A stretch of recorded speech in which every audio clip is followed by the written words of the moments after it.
vamos a iniciar nuestro tema del día de hoy, al cual he titulado Tu Rey.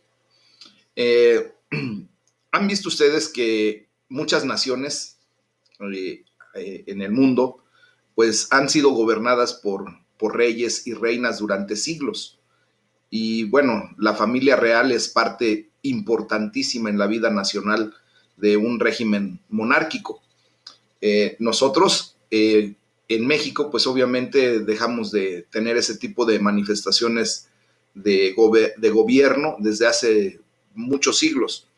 Pero si ustedes pudieran ver en los anales de la historia, pues nuestra nación fue gobernada por reyes o tlatoanis antes de la llegada de los españoles. O sea, en nuestra era prehispánica, México era gobernado por monarquía, por un rey. Ese gran tlatoani, pues tenía un poder increíble. Él era prácticamente el dueño de la vida y de la muerte de todos sus súbditos. Eh, entonces, en aquellos tiempos, pues vivir bajo un sistema monárquico era muy complicado, mis amados, porque de alguna manera pues era la voz del rey y solamente el rey tenía la toma de decisiones. Ahora simplemente vemos que la mayoría de los monarcas modernos pues tienen ya un poder muy restringido. Eh, y como les comento, contrasta mucho con el mundo antiguo donde la realeza era mucho más poderosa y el rey era la autoridad final en todos los aspectos de los asuntos nacionales. Eh, Nosotros también podemos ver en la historia del pueblo de Israel a través del Antiguo Testamento cómo los reinos, tanto de los reyes de Persia, de Israel y de todas las áreas que estaban ahí cerca del pueblo de Dios, pues se vivía de esa manera. Además de esto, quiero hacerles notar que en la Biblia, pues obviamente nosotros encontramos la referencia de un rey, pero el rey de reyes, el rey más grande y poderoso de todos los reinos que haya podido existir y que existirán. Y ese es nuestro Dios todopoderoso. Amén. Ese es nuestro rey. El tema central de la enseñanza de nuestro Señor Jesucristo, pues siempre fue el reino de Dios. Él siempre vino con el objetivo claro de hacernos saber y conocer del reino de Dios. Y fíjense bien que esta condición no se refiere solamente al reino en un sentido político o geográfico, sino que también nos transmitió nuestro Señor Jesús la noción de actividad dentro del reino, que consiste en todo lo que se lleva a cabo para poder gobernar y reinar a su gran pueblo. Por lo tanto, el reino de Dios significa el gobierno y reinado de Dios en nuestra vida. Nosotros conscientemente, mis amados, hemos venido a aceptar el señorío de Jesucristo. Conscientemente hemos venido a aceptar el reino de Dios en nuestra vida. Por lo tanto, ustedes y yo nos hemos sometido a un gobierno monárquico y sobre todo un gobierno teocrático, o sea, el gobierno de Dios en nuestra vida, pero como el rey, como el soberano, como el Dios todopoderoso. Amén. Entonces, vamos a exaltar a nuestro rey. ¿De qué manera? Pues leyendo la palabra de Dios. Allí tenemos una manifestación plena de la exaltación de ese rey, de ese Dios todopoderoso. Esta es una alabanza que David compone en un momento crucial en su vida. Y vamos a leer del Salmo 145, de los versículos 1 al versículo 7, y dice la palabra de Dios: Te exaltaré, mi Dios, mi Rey, y bendeciré tu nombre eternamente y para siempre. Cada día te bendeciré y alabaré tu nombre eternamente y para siempre. Grande es Jehová y digno de suprema alabanza, y su grandeza es inescrutable. Generación a generación celebrará tus obras y anunciará tus poderosos hechos.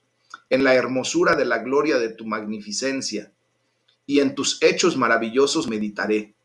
Del poder de tus hechos estupendos hablarán los hombres, y yo publicaré tu grandeza. Proclamarán la memoria de tu inmensa bondad y cantarán tu justicia. Qué hermoso salmo, ¿verdad, mis amados hermanos? Un salmo de exaltación, un salmo de darle toda la gloria, toda la honra, todo el reconocimiento a ese Dios en el que hemos confiado ustedes y yo. David solamente exclama de una manera puntual allá en el versículo 1, te exaltaré mi Dios, mi Rey, y por siempre bendeciré tu nombre. Mis amados, nosotros vemos cómo David alaba al Rey del universo, al único Dios verdadero, y dice, bendeciré tu nombre. Posteriormente prosigue diciendo, del esplendor de tu gloria y majestad, y la gloria de tu reino, y el esplendor de tu reino. Él exalta verdaderamente todo lo que él reconoce de Dios. Esto nos lleva, mis amados, pues a que nosotros tenemos la misma oportunidad de reconocer quién verdaderamente es nuestro Dios y exaltar la grandeza, la majestuosidad, el esplendor, la gloria de su persona como rey y de su reino como nación. Dice, y tu reino es eterno, un reino eterno, tu dominio permanece por todas las generaciones, por todas las edades. Ese es el Dios en el que hemos confiado. Es el Dios que nunca cambia, es el Dios fiel, el Dios inmutable, el Dios que tiene los atributos que más nadie puede tener, omnisciente, omnipresente, omnipotente, eterno e inmutable. Entonces, imagínense en dónde hemos puesto nuestro pie, en una roca firme, en una roca sólida, en donde ustedes y yo estamos estables, estamos de alguna manera bien cimentados, sustentados. Y es por eso, mis amados hermanos, que debemos alabar a nuestro Rey todos los días de nuestra vida. Hacía yo la referencia de cómo en la era prehispánica, nuestros antepasados de verdad se rendían delante de su rey de una manera increíble, lo alababan, de hecho luchaban y peleaban por él, y no nada más de nuestros reyes aquí en México, sino en todas las monarquías que han existido, pues la gente siempre lucha por su rey, es más, da su vida por su rey. Ahora, ustedes y yo, pues nos hemos sido enseñados por la palabra de Dios de que debemos nosotros, sí, venir delante de su presencia en una acción de un sacrificio vivo, acepto y agradable delante de Dios. Así nos los enseña el apóstol Pablo en Romanos 12:1. Entonces, nosotros al venir en esa actitud de reconocimiento quién es nuestro Dios verdadero, alabamos a Dios y debemos hacerlo todos los días de nuestra vida. Y así como David le dice, todos los días te bendeciré, todos los días te alabaré. Y también dice que va a seguir alabando por siempre. O sea, ojalá y Dios permita que todos los que hemos estado fielmente en los devocionales, en ningún momento nos desanimemos, nos desconectemos y pensemos, ya es mucho tiempo el que he estado pegado ahí en mi dispositivo, escuchando los devocionales, y pues ya yo creo que ya es suficiente.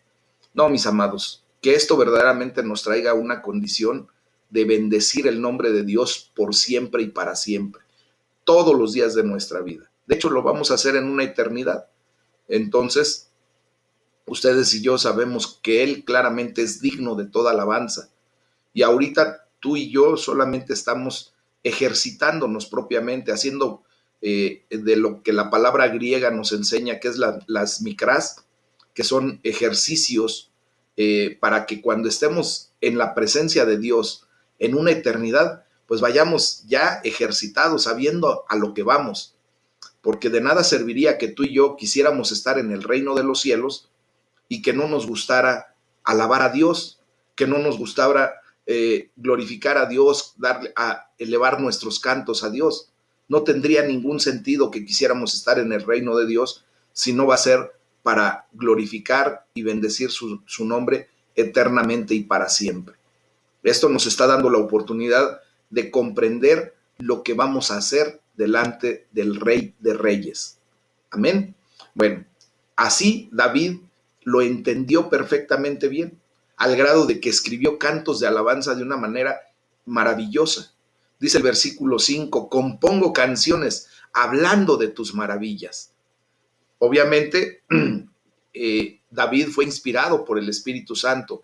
Y déjame decirte que hasta el día de hoy el Espíritu Santo sigue inspirando nuestras vidas para levantar nuestras oraciones, nuestros cánticos nuevos, perdón, nuestra alabanza, nuestra gratitud y todo lo que conlleva el hecho de sabernos hijos de Dios. Debemos alabar a Dios por su poder, por su gobierno ahora en nuestras vidas y por su inmensa bondad, por la victoria que nos ha dado. Eso nos tiene que llevar, mis amados, a tener una alegría y un júbilo como nunca en tu vida lo pudiste haber tenido. De hecho, cuando leemos los salmos, pues vemos que de esos salmos, de esos cánticos, emana dos verdades gemelitas que dicen, Dios es rey y Dios es bueno. Tú y yo lo hemos aceptado así y lo vivimos así y lo experimentamos de esa manera. Podemos confiar en ese Dios vivo y verdadero, en ese Rey de Reyes. Podemos confiar en que Él verdaderamente tiene el control de absolutamente todo lo que nos sucede. Y eso son excelentes noticias, son muy buenas noticias porque el Señor reina, porque podemos decirle, tú eres el Rey del universo entero, eres digno de nuestra alabanza, de mi confianza, de que mi boca declare bendición para tu nombre. Por lo tanto, todos los días te bendeciré. ¿Qué les parece, hermanos? Yo creo que es lo mejor que podemos hacer, pues aquí en la tierra, teniendo una comunión íntima con nuestro Dios, exaltándolo, bendiciéndolo, honrándolo, glorificándolo. Ayer hablábamos muy atinadamente de que pues siempre tengamos a bien de que todas nuestras acciones, mis amados hermanos, exalten el nombre de Dios, que todo lo que nosotros decimos y hacemos sea para la gloria y alabanza de nuestro Dios, que tengamos mucho cuidado de no hacer cosas que vituperen o que permitan que el enemigo o que la gente que nos rodea pueda decir, ese es tu Dios, y se burlen de él porque no ha podido hacer algo digno de alabanza en nuestras vidas. Yo creo que Dios ha hecho muchas cosas en tu vida, te está llevando de gloria en gloria, de victoria en victoria, está transformando tu carácter. Por lo tanto, tenemos que bendecir y alabar a Dios con nuestras acciones. Amén. En ese sentido, vamos a leer en Apocalipsis 11, del 1 al 19, que nos enseña a que debemos esperar en nuestro Rey. En todo momento debemos esperar lo que Dios hace por nosotros. Vamos a leer de Apocalipsis 11, del versículo 1 en adelante, y aquí nos muestra algo muy espectacular. Vamos a leer. Dice, entonces me fue dada una caña semejante a una vara de medir, y se me dijo, levántate y mide el templo de Dios y el altar, y a los que adoran en él. Pero el patio que está fuera del templo déjalo aparte, y no lo midas, porque ha sido entregado a los gentiles, y ellos hollarán la ciudad santa 42 meses. Y daré a mis 2 testigos que profeticen por 1260 días, y vestidos de cilicio.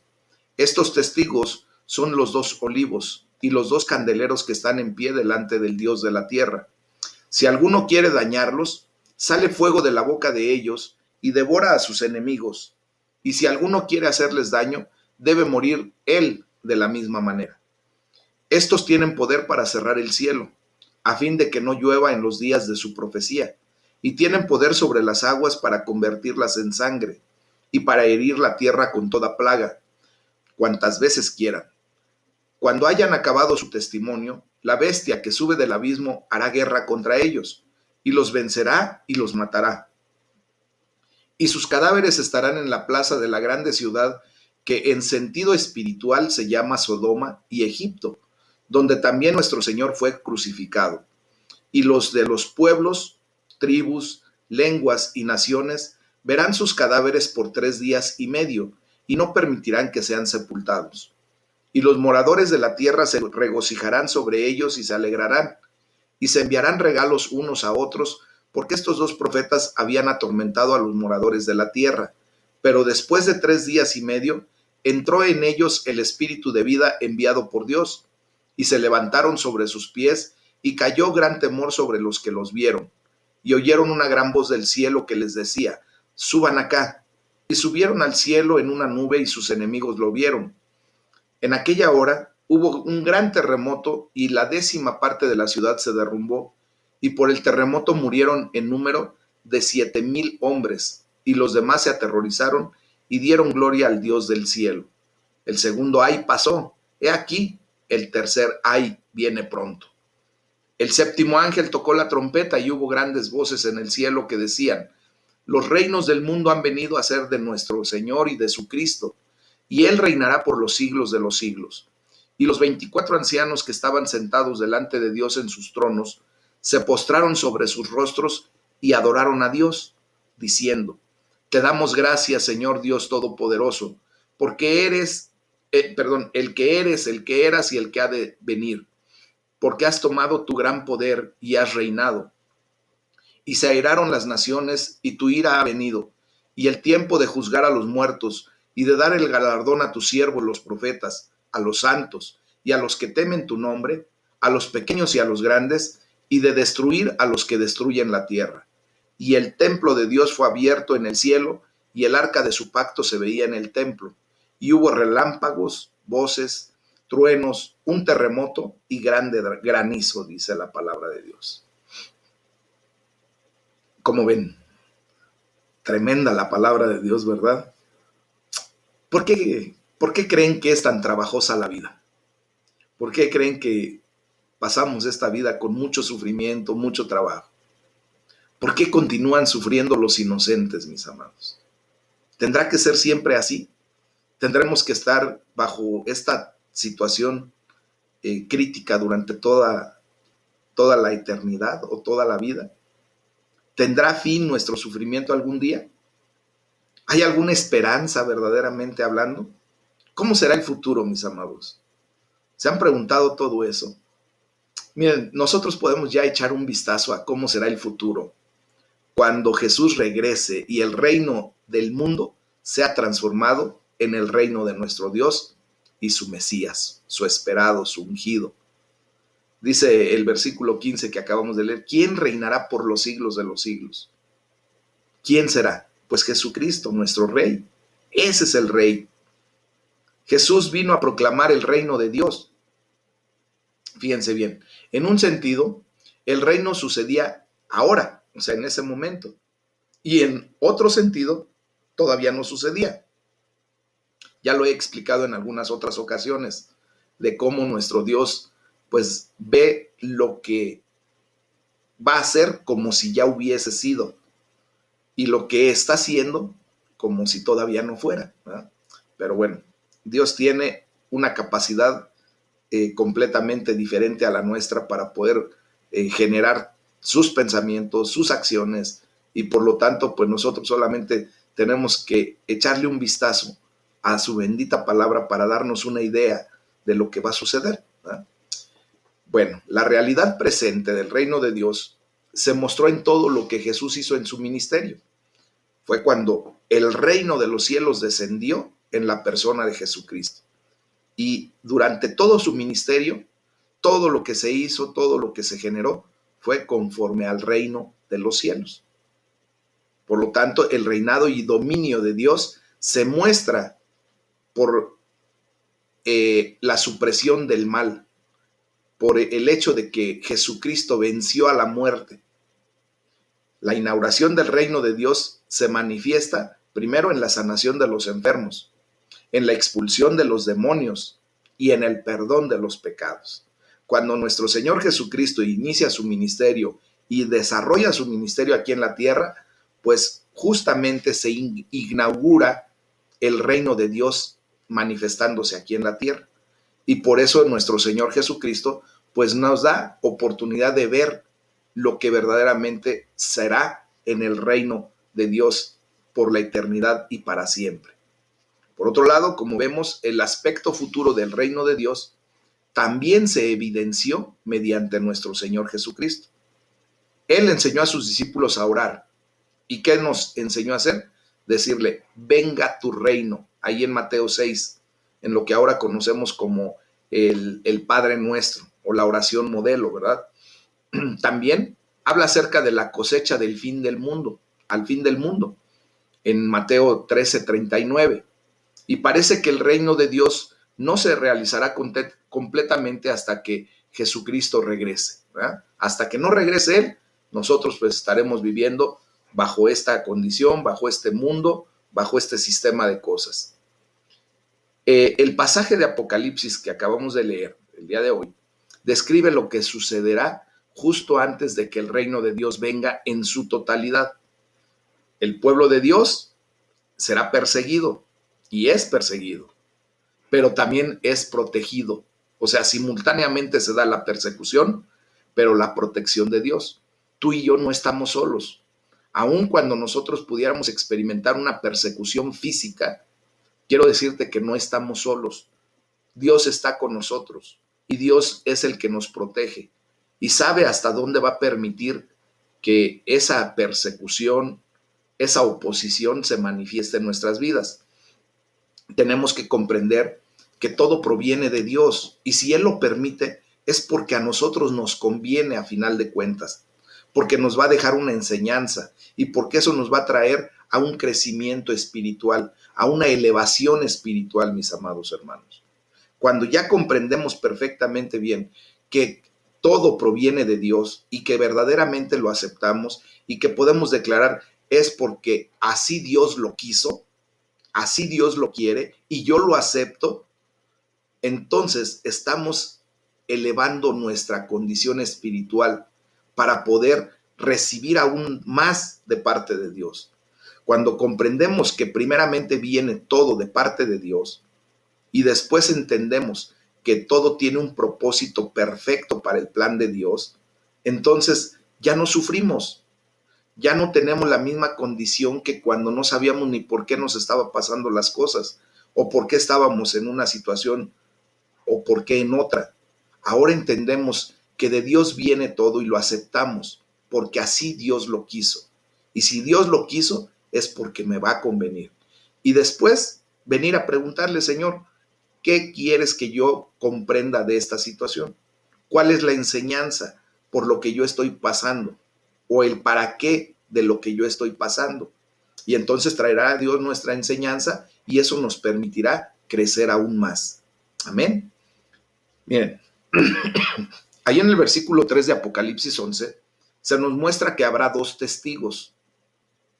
Recuerdan que en el sistema legal del Antiguo Testamento siempre se requería al menos dos testigos para un juicio, para evidenciar una situación en contra o a favor de alguien. Lo podemos leer ahí en Deuteronomio 19:15 o en Juan 8:17. Pues nuestro Señor Jesucristo siempre envió a sus testigos, ¿se acuerdan? De dos en dos, en todo momento. ¿Por qué? Porque cuando vaya a haber la necesidad de dar testimonio de algo, la ley nos dice que en boca de dos o más testigos se considerará lo que se dice. De una sola persona no se puede considerar o de un solo testigo no se puede considerar porque yo puedo manipular esa situación y Dios no lo permite así. Entonces, los dos testigos que se presentan aquí son probablemente, digo probablemente porque no está perfectamente evidenciado a esta situación, probablemente puede ser Moisés, quien convierte las aguas en sangre allá en Apocalipsis 11:6, y Elías, quien cierra el cielo en el versículo 6 también de Apocalipsis. Ahí nos muestra que esos dos testigos pueden, uno, provocar las lluvias convertidas en sangre o en su defecto cerrar el cielo para que no llueva. Y no sé si se recuerden, ¿verdad? Que en el Antiguo Testamento, cuando ya leímos lo que hizo Moisés y lo que hizo Elías, perdón, obviamente no por su autoridad o poder, sino por lo que Dios provocó en la vida de estas dos personas utilizándolos para llevar a cabo sus planes en el Antiguo Testamento. Entonces, nosotros podemos ver lo que ahora dice el versículo 10, donde dice, pues estos dos profetas espolearon la conciencia de toda la gente de la tierra, haciendo que fuera imposible pecar para ellos. Estos dos testigos, amados, profetizaron durante 1260 días, o sea, 42 meses o 3 años y medio. Probablemente se trata de un periodo simbólico entre la primera y la segunda venida de nuestro Señor Jesucristo.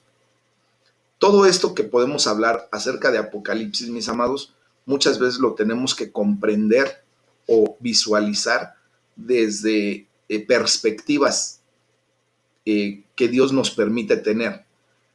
No son tiempos específicos, recuerden que tenemos que estudiar y por eso empecé del libro de Apocalipsis a declarar que tenemos que aprender a ver lo que estamos leyendo según el estilo de escritura, si es narrativo, si es poético, si es profético, si es apocalíptico. Por lo tanto, debemos de comprender que todas estas visiones nos dan solamente una idea. No es exacto, así no es literal lo que estamos leyendo y no lo debemos de tomar tan literal como lo estuviéramos leyendo. No van a ser, o sea, 1260 días no equivalen exactamente a nuestro tiempo medible. Dios tiene sus tiempos de una manera completamente diferentes a los nuestros. Recuerden que la misma palabra de Dios dice que un día delante de Dios es como 1000 años. ¿Verdad? Entonces, para Él, el tiempo cronos no tiene una referencia como para nosotros. Para Él es el tiempo kairos. Entonces, nosotros nada más nos vamos a poder dar una idea de realmente qué es lo que va a suceder. Pero tenemos que estar bien claros que a final de cuentas, el Rey triunfa y nos ha dado la victoria. Fíjense bien, justo antes del final, estos dos testigos son muertos por la bestia. Sus cuerpos yacen, dice, en la plaza de la gran ciudad. Dice que es Babilonia o Roma, que tiene los nombres simbólicos de Sodoma y Egipto. Dice donde también fue crucificado su Señor, es decir, Jerusalén. O sea, si nos damos cuenta, no hace declaraciones específicas, sino más bien nos da idea de que todas esas ciudades van a tener una condición muy particular cuando se sucedan los hechos de al final de los tiempos. Durante un corto periodo de tiempo, dice la palabra de Dios, hay 3 días y medio, en el versículo 9, todo el mundo se alegrará de su muerte. Entonces pasará algo súper especial. Dios va a resucitar a esos dos testigos. Dice la palabra de Dios ahí en el versículo 11 que entró en ellos un aliento de vida enviado por Dios y se pusieron de pie, y quienes los observaran quedaron sobrecogidos de terror.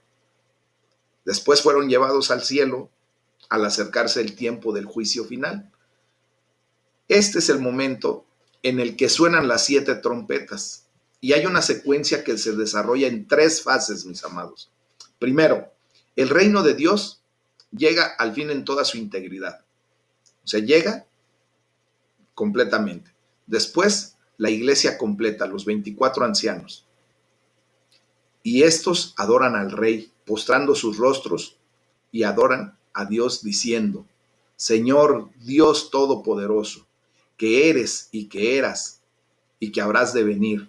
Te damos gracias porque has asumido tu gran poder y has comenzado a reinar eternamente y para siempre. Tercero, comienza el juicio final.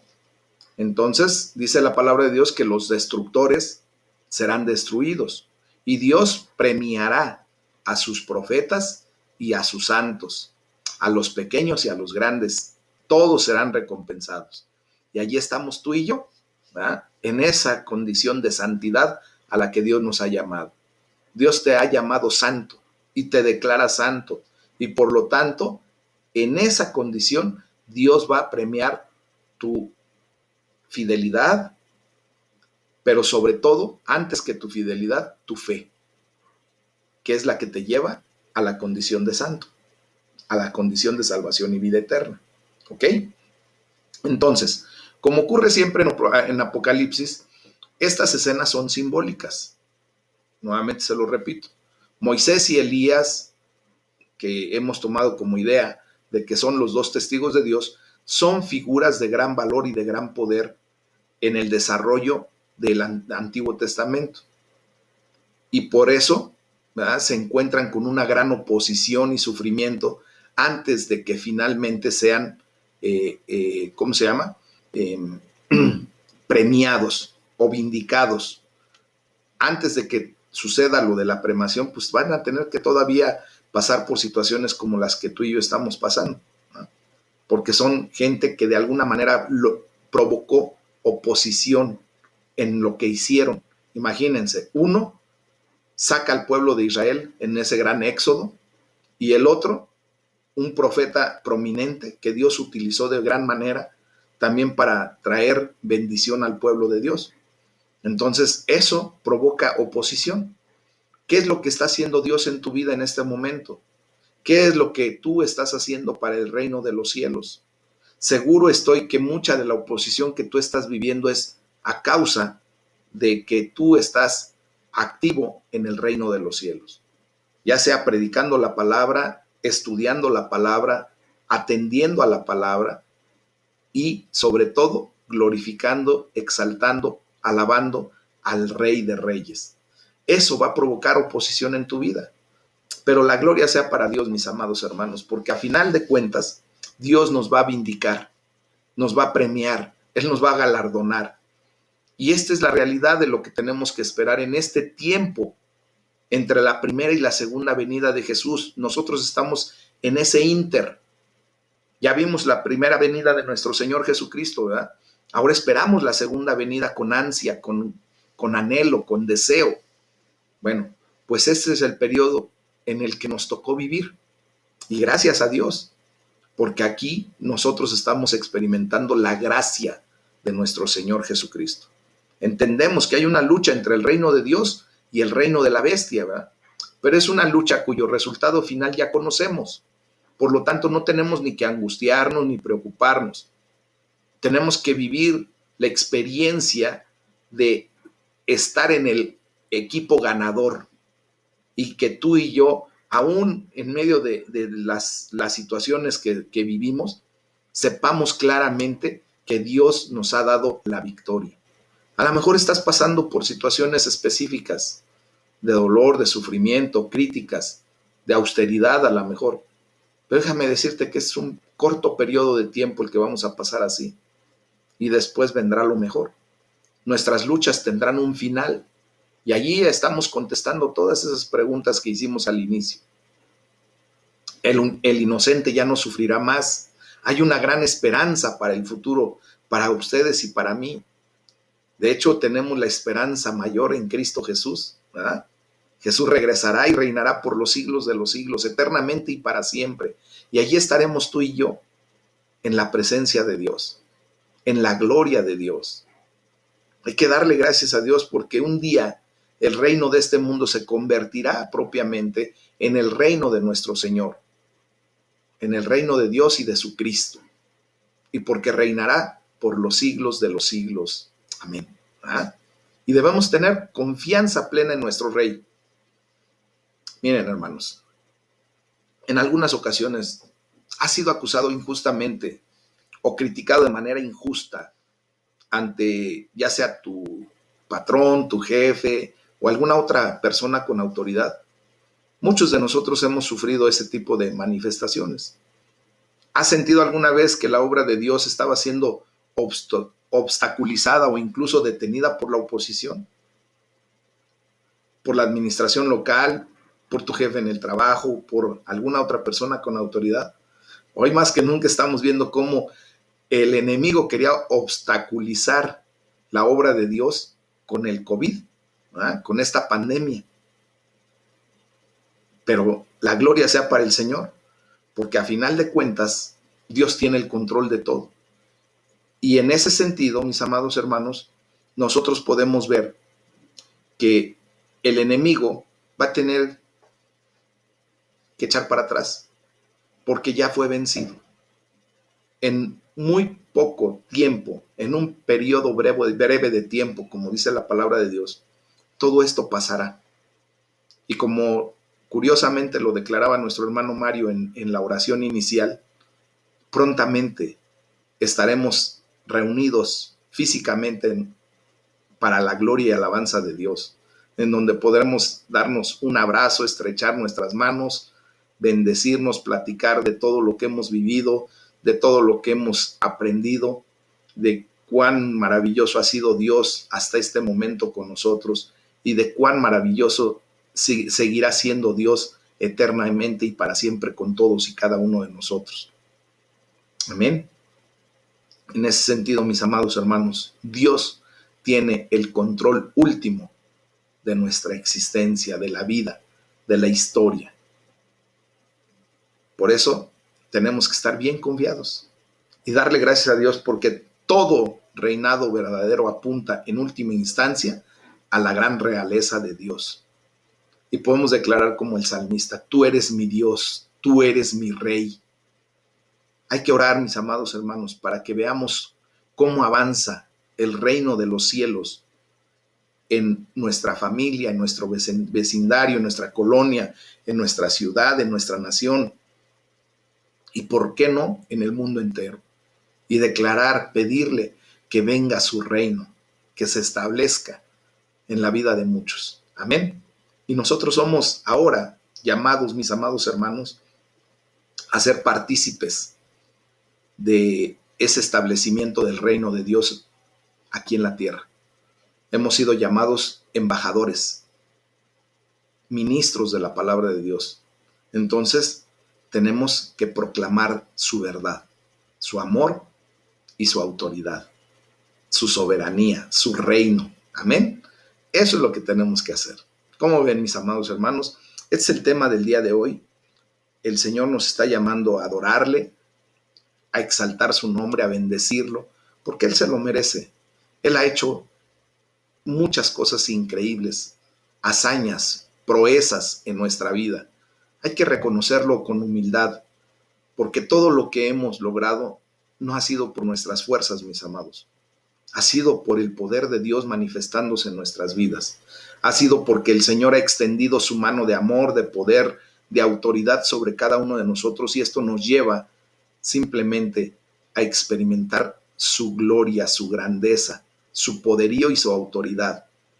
Hoy es el día en que tú y yo podemos declarar Ebenezer en nuestra vida, porque hasta aquí el Señor nos ha sostenido con la diestra de su poder, porque hasta aquí el Señor nos ha mostrado su poder, pero también su amor y su bondad, porque hasta aquí el Señor nos ha mirado con misericordia, porque hasta aquí el Señor ha provisto a nuestras vidas, porque hasta aquí el Señor ha sido nuestro refugio, nuestro amparo, nuestra fortaleza, porque hasta aquí el Señor ha sido nuestra roca, nuestro sustento, porque hasta aquí el Señor Jesucristo ha sido nuestro único y verdadero Salvador, porque hasta aquí Él gobierna nuestras vidas. Y ahora vivamos la experiencia de la eternidad, porque es desde aquí y para siempre. Amén. Que el Señor nos siga bendiciendo y la gloria sea para Él. Vamos a orar, mis amados hermanos,